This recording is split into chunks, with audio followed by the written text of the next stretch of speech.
Hoy vamos a continuar con la serie de temas que venimos compartiendo, es decir, todas aquellas cosas que le importan a Dios en nuestra vida, ¿sí?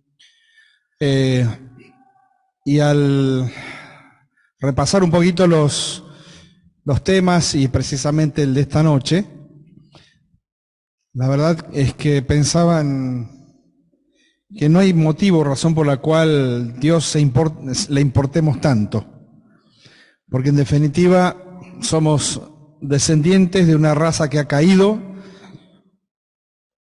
como se dice bíblicamente, estuvimos en los lomos de Adán, porque a él al ser nuestro representante racial y al haber pecado contra Dios, introdujo en la creación de Dios esto que nos acompaña desde el vientre de nuestra mamá y que nos acompaña el resto de nuestra vida.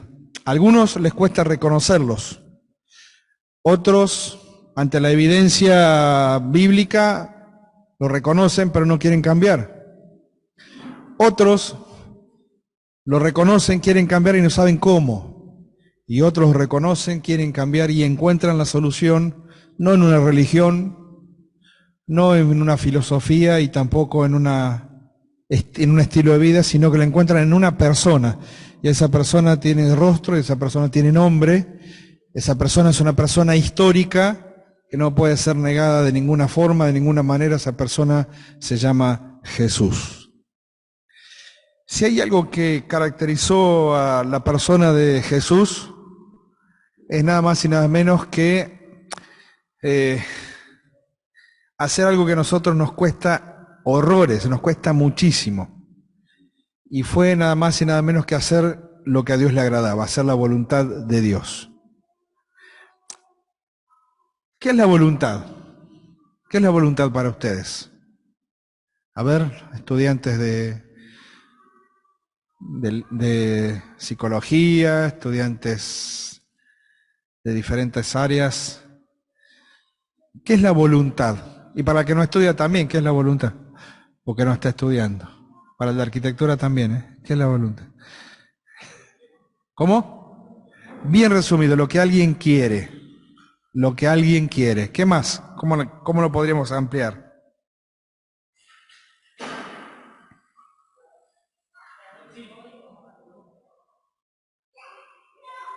¿Hacia dónde voy o hacia dónde quisiera ir? Entonces, es lo que alguien quiere en forma intencional que me dirige hacia dónde voy o hacia dónde quisiera ir. ¿Quién iba a decir algo por acá, me parece?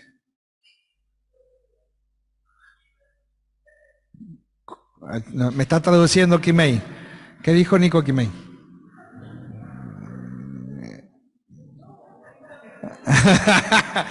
No, si hablas vos siempre. Dale, Kimei, dale. Bien, designio de propósito. Bien, va por ahí, ¿sí? A ver, definiciones hay tantas como haya corrientes que se dediquen a estudiar o a tener en cuenta lo que es la voluntad. Yo encontré una definición sencilla, que va más o menos por el lado de los chicos, que es capacidad para decidir con libertad lo que se desea y lo que no se desea. ¿Sí? Bien sencillo.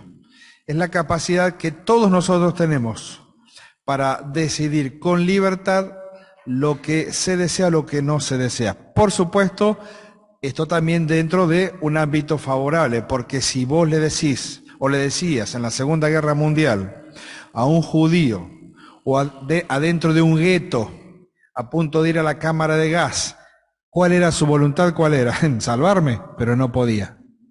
No podía. Sabía que indefectiblemente, al menos en el último momento, porque la historia indica que siempre estuvieron engañados hasta el último momento donde fueron introducidos en las cámaras de gas, toda aquella gran cantidad de millones de personas que fueron llevadas a la muerte, por supuesto que tenían una voluntad, querían librarse de la guerra, del dolor, del sufrimiento, pero el ámbito en el cual estaban en ese momento no les permitía decidir con libertad. Es decir, lo más importante que tenían les había sido coartado. Y al no tener libertad, entonces ya no tenían decisión. y su voluntad dependía de aquellos que estaban por sobre ellos en ese momento. Todo acto voluntario requiere por lo menos de dos alternativas distintas de acción, o por este lado o por este otro. ¿Sí? Todo acto de voluntad. A ver, por lo que veo todos nos levantamos hoy. ¿Fue un acto voluntario o involuntario abrir los ojitos esta mañana? Involuntario, nadie se quería levantar. Mañana menos. Menos los que tengan que trabajar un día sábado, ni que hablar los que trabajan un feriado o un domingo. Bueno, hablemos dentro de la normalidad. Se tuvieron que levantar, ¿cierto? ¿Quién se levanta muy tempranito? Yo no. Y a veces te sacan más tempranito de lo que te levantas, ¿verdad, Nico? Los que hacen guardias, por ejemplo. Mati aquí, Nico, Marco que sale tempranito a trabajar, Fran también. ¿A qué hora se levantaron? 6:15. Parece que te ganaron, Franz. ¿Quién? 5:30. 7. ¿Alguien menos de 5:30? ¿A qué hora, Marco? 4:20. Bueno, no cuenta. No cuenta. Yo también voy todos los días a las 3 de la mañana en relojito al baño. La próstata manda y esa voluntad no es mía. Así que todos los días a las 3, un reloj. Bueno, voluntad. Decidieron levantarse, que les guste o no les guste otro tema, decidieron levantarse, decidieron hacer un montón de cosas en este día hasta llegar hoy, inclusive para venir a esta actividad, es toda una decisión. ¿Por qué? Estoy cansado, vengo a trabajar, vengo corriendo porque si no, no llego al Morphy, por lo menos, ¿sí? Llego corriendo, sí, vos, Llego corriendo del trabajo, del estudio, a veces no tengo ganas, a veces la voluntad mía va a contramano de una propuesta de parte de la iglesia hacia los jóvenes. Hay muchas cosas que acompañan o van coartando esa libertad que tengo para decidir. Pero uno tiene que entender de que en cuanto a la voluntad existen dos aspectos. Una, la voluntad inicial. ¿Qué es la voluntad inicial? Es la que rompe el status quo en el cual me encuentro y se produce un movimiento para empezar a funcionar o dirigirme hacia lo que estoy decidiendo. Y después está la voluntad perseverante, que es aquella que me sostiene constantemente en la meta que me he propuesto de cumplir o de llevar adelante. Por ejemplo, aquellos que piensan en su futuro, ¿sí?, saben que si no estudian la cosa se complica. Entonces rompen el status quo de comodidad en la casa de mamá y de papá, o de uno o de otro, rompen esa comodidad, ese gran ámbito de placer en donde todo se me da así, se me presenta como para el disfrute eterno, y no es así. Entonces, ¿qué dicen? Bueno, voy a empezar a estudiar o voy a empezar a trabajar. Y entonces, rompiendo ese status quo, comienza entonces esta voluntad inicial. Comenzaron. Algunos comenzó a trabajar, otros comenzaron a estudiar, y se necesita la voluntad de todos los días para que esa voluntad sea una voluntad perseverante. Mañana tengo que trabajar, no tengo ganas, pero tengo que perseverar, porque a fin de mes tengo que pagar mis impuestos, tengo que pagar los servicios, tengo que sostener a mi esposa, tengo que dar de comer a mis hijos, ¿sí? Es decir, la voluntad perseverante muchas veces se sostiene por todos estos elementos que me obligan a considerar de que esta voluntad que yo tomé, en principio, lo tengo que sostener. Si no sostenés tu voluntad en un trabajo, ¿cómo termina? Afuera, entre otros, ¿sí? Más en esta sociedad en donde somos a veces un numerito, cambian un numerito por otro, afuera, traiga otro, se puede suplantar, se puede cambiar. Si no sostenés tu voluntad inicial de estudiar y te mantenés perseverante, llegarán, por supuesto, los tan amados parciales y los tan adorados finales, pero si no te mantuviste en esta voluntad de prepararte un poco cada día, llegará el momento donde tengas que rendir y entonces haces agua, Y tristemente podés llegar a abandonar la carrera o podés recursar y decir, bueno, vamos a remar de nuevo en esta voluntad.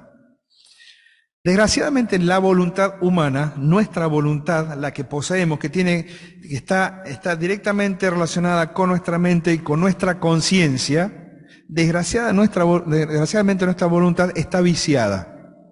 Alguien que lea por favor Efesios capítulo 2 y versículo 3. Efesios capítulo 2 y versículo 3.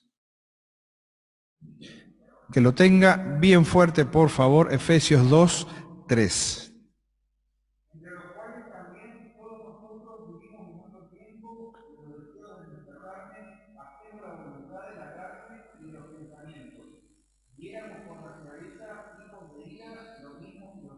Bien, algo que llama la atención en el pasaje que leyó Franz es que todos los verbos están ¿en qué tiempo? ¿Cómo? Pasado, están todos los verbos en tiempo pasado. ¿Sí? Pablo escribe a la iglesia en la ciudad de Éfeso, le escribe y le dicen, miren, deténganse muchachos un momento, miren hacia atrás. En ese momento, aparte de todas las cosas que leyó Franz, dice, su voluntad estaba viciada. ¿Cómo? Igual que los demás. Entonces lo que Pablo está diciendo ahí es que en general, en absoluto general, todos los seres humanos tenemos una voluntad que está viciada, que está mal enfocada, que se dirige principalmente en nuestras elecciones a provocar o buscar nuestro propio gusto y nuestro propio placer. Alguien se preguntó alguna vez qué hubiese pasado si David no hubiese fornicado con Betsabé. Evidentemente la historia de la vida, de la familia de David hubiese sido otra. Todos sabemos, o aquellos que hemos leído la Biblia, sabemos que cuando David peca con Betsabé, porque en el tiempo en que los reyes iban a la guerra, David se quedó, subió a la terraza, contempló, miró una mujer hermosa, desnuda, que se estaba bañando, que era esposa de otro hombre, la miró, la codició, y ahí se encontró con ese cruce de voluntades, en donde él tenía en ese momento no solamente la libertad, no solamente la opción, sino la obligación de escoger. Su voluntad fue puesta en juego. Evidentemente, como a todos nosotros, cuando somos tentados con algo, ¿sí? Y siempre la tentación es, como decía nuestro hermano César, ¿cómo es? En coro, sabrosa, ¿sí? Siempre la tentación es sabrosa. Nunca una tentación es algo que no nos guste, que sea horrible, que sea repugnante o repulsiva. La tentación siempre es algo que va a apelar a nuestros sentidos, a nuestra carne, a nuestro gusto. Y entonces David mira a esa mujer y dice, no la quiero, tengo esposa, me voy adentro, me aguanto estas ganas de hombre, me encierro y no voy a pecar contra Dios.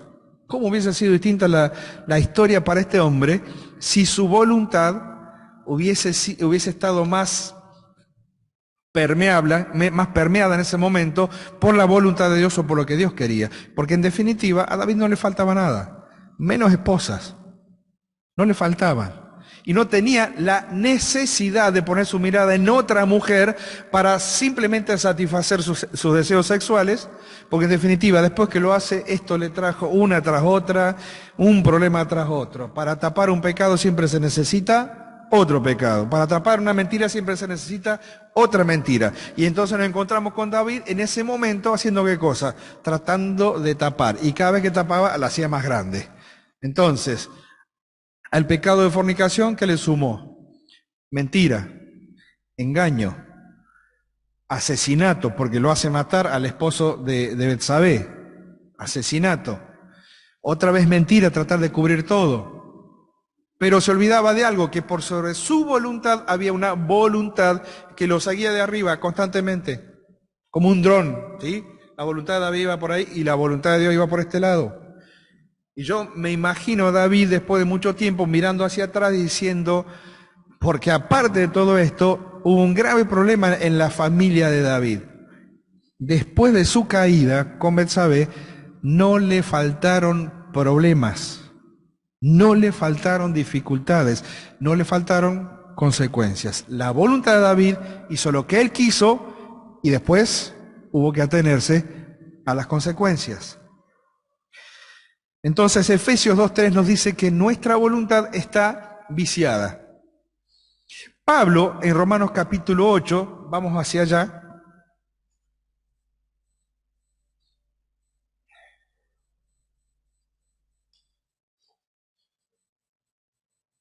El apóstol Pablo en Romanos capítulo 8,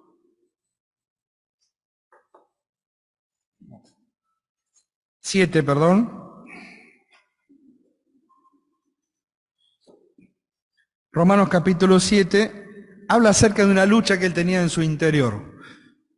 Una lucha de como si fueran dos voluntades que estuvieran dentro de él. Una que le indicaba lo bueno que tenía que hacer y otra que le indicaba lo malo que podía hacer.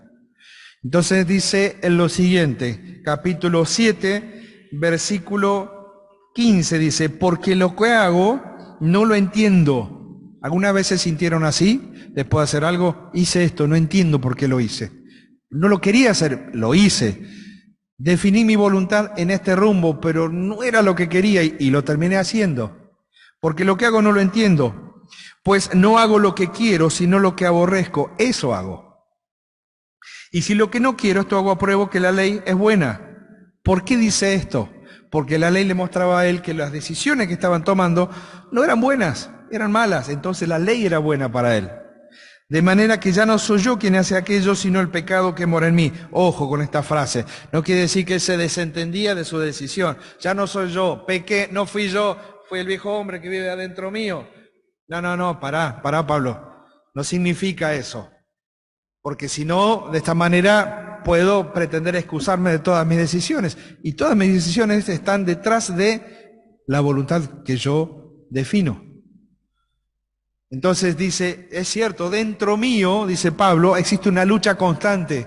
El viejo hombre que habita en mi vida, es el que me empuja a hacer lo contrario a lo que Dios quiere. Y sí, yo veo esto, dice Pablo, es el viejo hombre el que me está empujando, pero también hay un punto en él donde tiene que decidir si le hace caso o no al viejo hombre.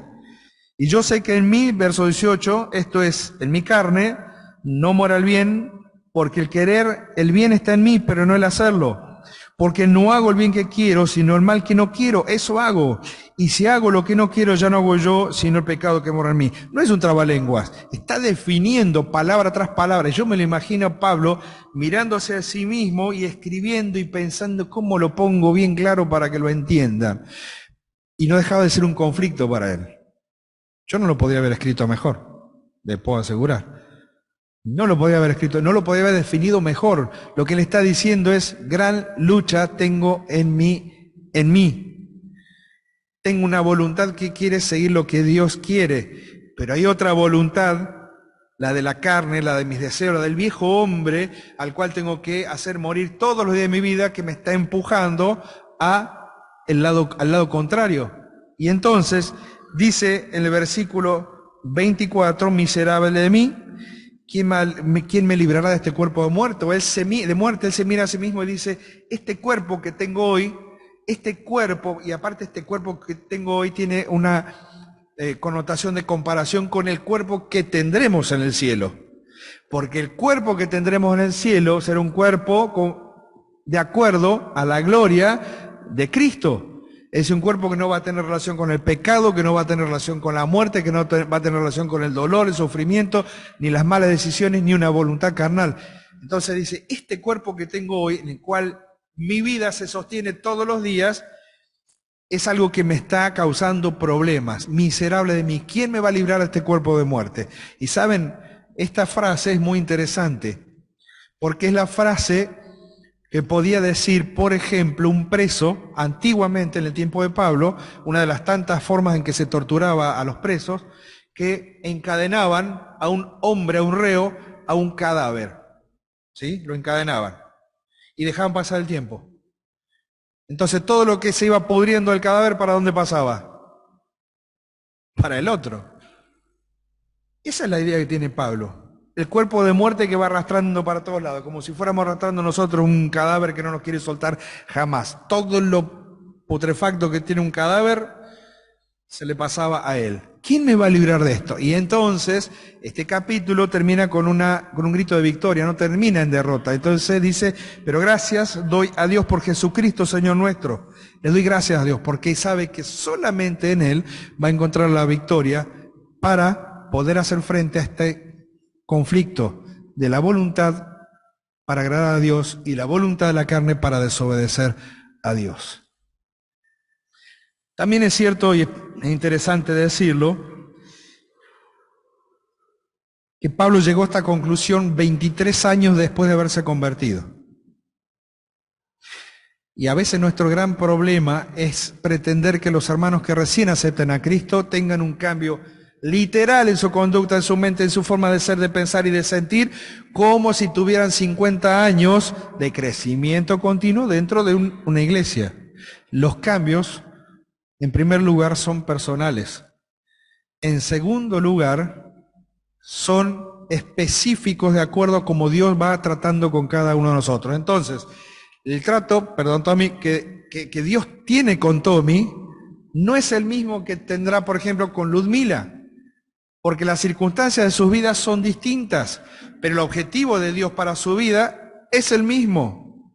Es decir, cambiarlos a los dos, tanto a Tommy como a Ludmi, a la persona de Cristo, hacerlos cada día más parecidos a Cristo. Y a algunos nos cuesta mucho más y a otros les cuesta menos. Cuando Pablo escribe estas palabras, habían pasado 23 años desde que se convirtió camino a Damasco. Es decir, que Pablo tuvo todo este periodo de luchas, conflictos, crecimiento, errores, malas decisiones, buenas decisiones, hasta llegar a este punto de decir, tengo este problema, sigo luchando con mi carne, pero le doy gracias a Dios porque me ayuda. 3 años después, Pablo escribe desde la cárcel Filipenses 4:13. ¿Qué dice? De memoria. Perfecto. Es decir, que pasaron 26 años para que Pablo escriba Filipenses 4:13.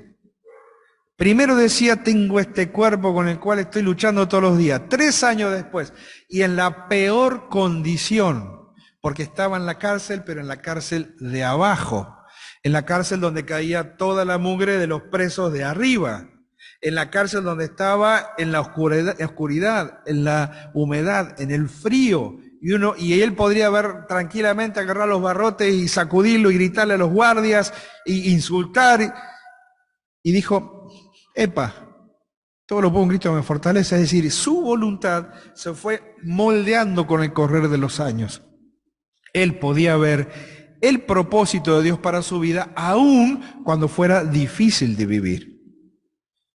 Y a veces yo me quejo porque las cosas no me salen como yo quiero que me salgan. Estoy hablando de mí, no hablo de ustedes, ¿sí? A veces yo me quejo porque las cosas no me salen como yo quisiera que me salgan. Cada uno de nosotros, queridos jóvenes, estamos en este proceso en donde nuestra voluntad tiene que ir moldeándose poco a poco, poquito a poco. Pero para que esto acontezca, tiene que haber un principio. Tiene que haber ese principio, y ese principio tiene que ver en que por sobre todas las voluntades que existen en esta tierra, hay una que sobrepasa a todas. Y el Señor Jesucristo lo dijo bien claro. La voluntad de mi Padre, dijo Jesús hablando acerca de Dios, es que ninguno se pierda. Este es el inicio de la relación de la voluntad del hombre con Dios, porque es lo que Dios quiere.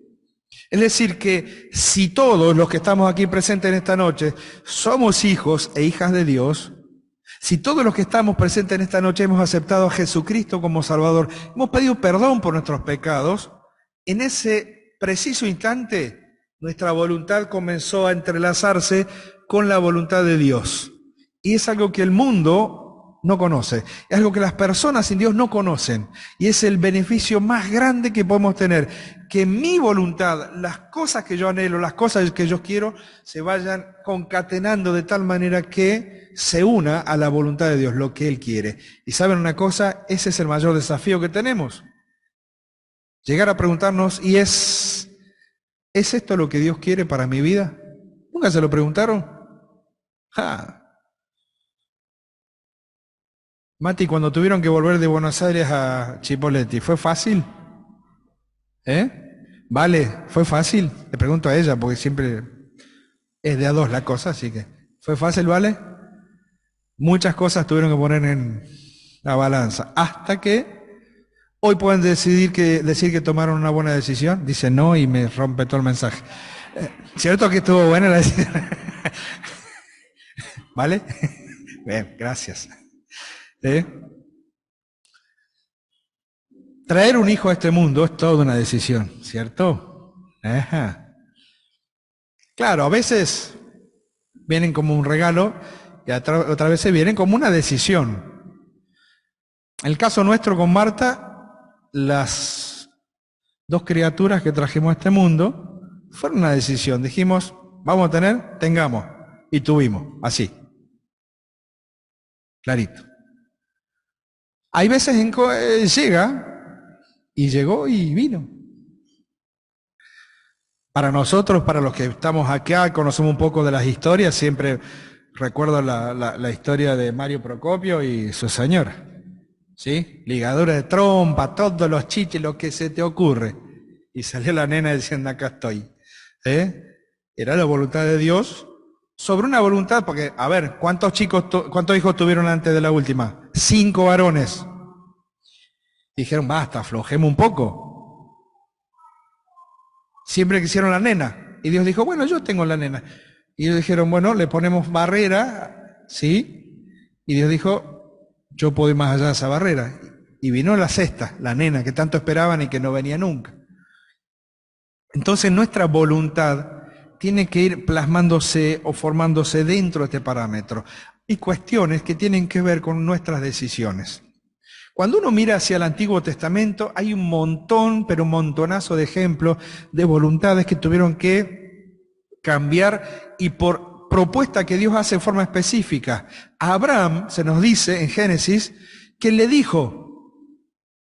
Dios le dijo a Abraham, en Génesis, salí de esta ciudad, anda donde yo te voy a llevar, abandoná a tu tierra y tu parentela. Salí.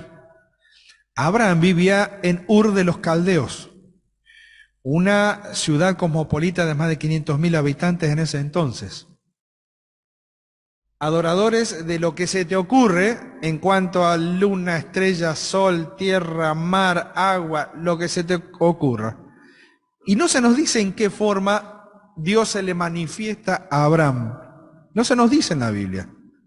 Si fue a través de un sueño, si fue a través de una visión, no nos dice. Lo que sí nos dice la Biblia es que Dios le habla a Abraham. Y hubo algo en la experiencia de Abraham que lo llevó a tomar una decisión en virtud de este Dios desconocido que lo estaba llamando a una vida distinta. Y vaya que sí fue distinta, porque de él nace toda una nación, la nación de Israel, de él y su descendencia. A veces nosotros nos perdemos buenos finales por no creerle a Dios en un buen principio. Y entonces nos encontramos siempre dando vuelta en las mismas situaciones, no salimos, porque no le creemos a Dios o porque no le preguntamos a Dios. Uno puede preguntarse, ¿a Dios le interesa nuestra voluntad? ¿Qué les parece? Sí que le interesa. Y lo más interesante es que la voluntad nuestra no es anulada, sino que es potenciada. No nos anula como persona, no me anula a mí como Marcelo en cuanto a lo que yo quiero hacer. Todo lo contrario, porque la voluntad de Dios es buena, agradable y perfecta y siempre va a ir en ese sentido. El problema lo tengo yo, no lo tiene Dios. Yo soy el que tiene el problema cuando no le creo a Dios. Cuando Dios me dice a mí, Marcelo, esta va a ser tu compañera. Otro tema para tratar, ¿no? La buscamos, nos buscan, la elegimos, nos eligen. ¿Nos es dada? ¿Nos damos? ¿Cómo es? Mati, toma nota. Hay unos cuantos solteros acá que siguen necesitando escuchar este tema. Bueno, pero yo recuerdo cuando nos pusimos de novio con Marta, para mí en un momento era una cuestión de elección, ¿sí? Entonces buscaba tin, tin, tin, tin, tin, hasta que llegó un momento en donde dije, no busco más. No busco más. Había tenido un par de situaciones tristes y dije, no busco más. Cuando dije no busco más, de repente, ¡op!, Mirá vos la Marta, mirá vos la Marta. Y empezás a valorar cosas que antes, y aunque estábamos mucho tiempo juntos y no veía, de repente empecé a ver otras cosas y empecé a valorar otras cosas. Y la voluntad mía, que en ese momento estaba un poco revolucionada con respecto a este tema, cuando me quedé tranquilo y dije, espero que Dios sea el que me muestre, Dios mostró. Hay una cosa que es infalible en cuanto a saber si estamos haciendo la voluntad de Dios. ¿Saben qué es? Paz. La paz. Cuando estamos haciendo lo que Dios quiere que hagamos en cuanto a su voluntad, en ese momento nos inunda la paz, nuestro corazón se llena de paz. Claro que a Dios le interesa tu voluntad, pero quiere que tu voluntad no se aleje de Él y que tus decisiones vayan encaminándose conforme a cómo vayas conociendo a Dios. Pero para eso es necesario un principio. Hoy me puedes decir, yo no conozco a Dios. No lo conozco, lo escucho de oídas. Voy a una iglesia, escucho en la radio, hay tanta propaganda en todos lados, no lo conozco. Bueno, quizás este puede ser el momento en donde puedas conocerlo, pero para eso es necesario que sepas cómo es que Dios te ve hoy. Y Dios te ve como alguien que le necesitas. Vos necesitas a Dios, sin duda, como cada uno de nosotros en algún momento de nuestra vida necesitamos de Él, y Él no nos dejó solos. Hay un punto muy importante en cuanto a la voluntad, y tiene que ver precisamente con el que hizo la voluntad del Padre e hizo lo que ninguno de nosotros jamás podíamos hacer. Jesucristo murió en nuestro lugar. El Hijo de Dios fue y ocupó una cruz que nos correspondía a nosotros por causa de nuestros delitos y pecados. Y uno puede preguntarse, ¿fue Jesús alegremente a hacer la voluntad del Padre? Fue, voy a morir en la cruz, qué lindo. Clavos, latigazos, escupitajos, me van a tirar la barba, me van a poner una corona de espinas. No, no, no, no. El Señor Jesucristo no era masoquista. El Señor Jesucristo era realista. Y en un momento, en su humanidad perfecta, orando al Padre, le dijo al Padre, Padre, si es posible, pasa esta copa, pero no sea como yo quiero, sino como tú. Entonces, esa voluntad humana, 100% humana, perfectamente humana, de repente se confronta con este hecho que jamás él había experimentado de ninguna forma y que no era exclusivamente la muerte, sino que era principalmente que sobre él iban a ser puestos nuestros pecados. Alguien que no cometió pecado, no hizo pecado, no dijo pecado, no había absolutamente nada que marcarle a él como hombre pecador porque jamás lo fue, y sin embargo, en la cruz los pecados de todos nosotros serían puestos sobre él. Ese era el punto más profundo del hecho de preguntarle al Padre, Padre, si hay otra forma, la acepto. Si no la hay, también la acepto. Y es precisamente ese hecho en donde tu vida, si no tenés a Cristo, se tiene que encontrar. Que aquel que era el hombre perfecto hizo la voluntad del Padre. ¿Y por qué lo hizo? Para beneficio de tu vida. ¿Cómo estás con tus decisiones? ¿Cómo estás con tu voluntad? ¿Hacia dónde te estás llevando? ¿Cómo han sido tus decisiones a lo largo de este último mes, de estos últimos 6 meses, a lo largo de este año? ¿Cómo fueron? ¿Te sentís bien? ¿Te sentís mal? ¿Te sentís peleando? ¿Te sentís enojado? ¿Te sentís frustrado? Bueno, quizás sea porque nunca escuchaste a Dios. Quizás sea porque nunca le prestaste atención. Y porque quizás nunca tuviste en cuenta aquel que, siendo hombre perfecto, quiso hacer la voluntad de Dios para tu bien y para mi bien. Posiblemente en esta noche puedas empezar a unir tu voluntad con la voluntad de Dios. Y es reconociendo que somos pecadores y creer que Jesús murió por vos, que ocupó tu lugar. Y en ese creer, pedirle perdón por tus pecados y decirle, Señor, soy un hombre, soy un chico y una chica, soy un joven, una señorita con una voluntad que está lejos tuyo, pero ¿sabes qué? Yo quisiera que mi vida cambie, que tome un rumbo distinto, y eso solamente te lo da Dios, la buena voluntad de Dios.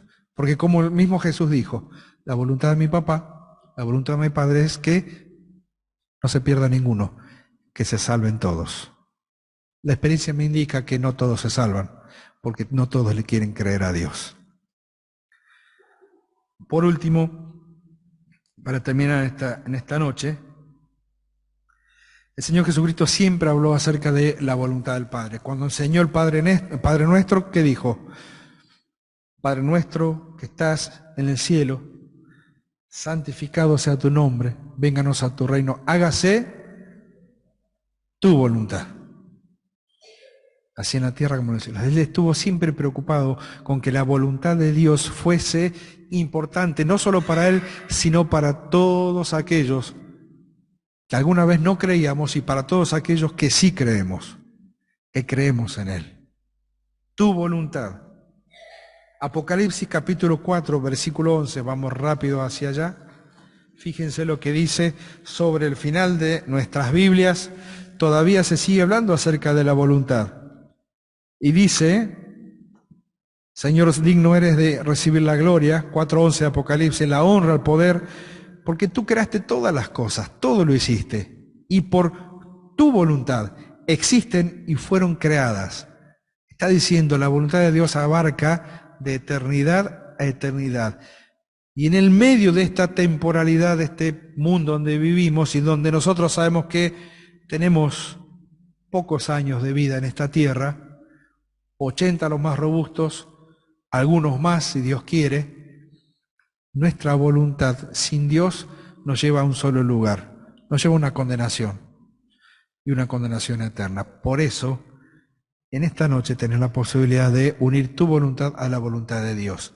Y por último, un texto que a mí me gusta mucho, está en el Salmo número 40, versículo 8. Y creo que es el texto que tiene que ayudarnos a nosotros todos los días de nuestra vida. Es un texto lemas quizá para el tema de esta noche, pero versículo 8 es hermoso. Es una declaración de rendición y de fe, en donde aquel que la expresa, ¿sí?, el que está escribiendo este salmo, David, dice, el hacer tu voluntad, Dios mío, me ha agradado, y tu ley está en el medio de mi corazón. Y ahí están las dos condiciones. Para hacer la voluntad de Dios necesitamos conocer a Dios, y conocer a Dios lo conocemos a través de la Biblia. Esto se lo enseñan a los preadolescentes y a los adolescentes, y lo venimos escuchando hace años. Difícilmente conozcamos la voluntad de Dios si la Biblia no forma parte de nuestra vida. Si no encontramos ahí las respuestas que buscamos, si no encontramos ahí la solución a nuestros problemas, que quizás no estén explícitamente expuestos todos los problemas de toda la humanidad, pero sí hay principios que nos ayudan ante cada circunstancia. Y por eso podemos decir, seguramente muchos de los que estamos presentes en esta noche, el hacer tu voluntad, Dios mío, me ha agradado. La pregunta es, ¿nos ha agradado? Pero para que esto suceda, tu ley, tu palabra, tiene que estar en medio de mí, en medio de mi corazón. ¿Le importa a Dios nuestra voluntad? Claro que le importa. Tanto le importa que llevó a su propio Hijo, Jesucristo, lo envió a una cruz. No anuló la voluntad de Cristo, porque fue por voluntad propia, había una necesidad, se plantea el problema de la humanidad, y Jesucristo dice, heme aquí, envíame a mí. Y Cristo vino. Él no anuló su voluntad, sino que se puso bajo la voluntad del Padre para decirnos y para enseñarnos de que es posible vivir de acuerdo a lo que Dios demanda para nosotros. ¿Cuál fue el resultado? Podría decir algunos, lindo resultado, clavado en una cruz. Mira qué linda voluntad. No. Eso es para el pesimista, es para el que no alcanza a ver el plan completo, porque Cristo murió en una cruz, pero resucitó entre los muertos, salió a victoria, y habiendo resucitado entre los muertos, venció a la muerte y al que tenía el imperio de la muerte, esto es a Satanás, y nos da la victoria a cada uno de nosotros. ¿Para qué? Para que cuando veamos y midamos y pesemos las decisiones que tengamos que tomar, podamos decir como el Salmo 40, Tu voluntad es lo que me gusta. Eso es lo que yo quiero, porque sé que es lo bueno para mí. Por lo tanto, Señor, seguí hablándome a través de tu palabra, porque ella está en el medio de mi corazón. ¿Oramos? Padre que estás en el cielo, gracias por este tiempo compartido de tu palabra. Gracias por la alabanza, gracias por las canciones. Gracias por este tiempo hermoso que nos das con el grupo de jóvenes. Gracias por aquellos que han venido por primera vez, Señor, y pueden escuchar tu palabra. Gracias, Señor, porque tu voluntad es lo mejor para mi vida, para nuestra vida. Y aunque a veces me rebele en contra de eso, finalmente siempre llego a la misma conclusión. El hacer tu voluntad es lo que realmente nos hace bien. Ayúdanos, Padre, sea cual sea la circunstancia que nos toque vivir. Ayúdanos, ayuda a los jóvenes de tu iglesia, de este lugar, para que no solamente gusten de tu voluntad, sino que tu voluntad sea clara para ellos y para aquellos que los conocen, para que vean de que vale la pena creerle a Dios. Gracias, en nombre del Señor Jesús. Amén.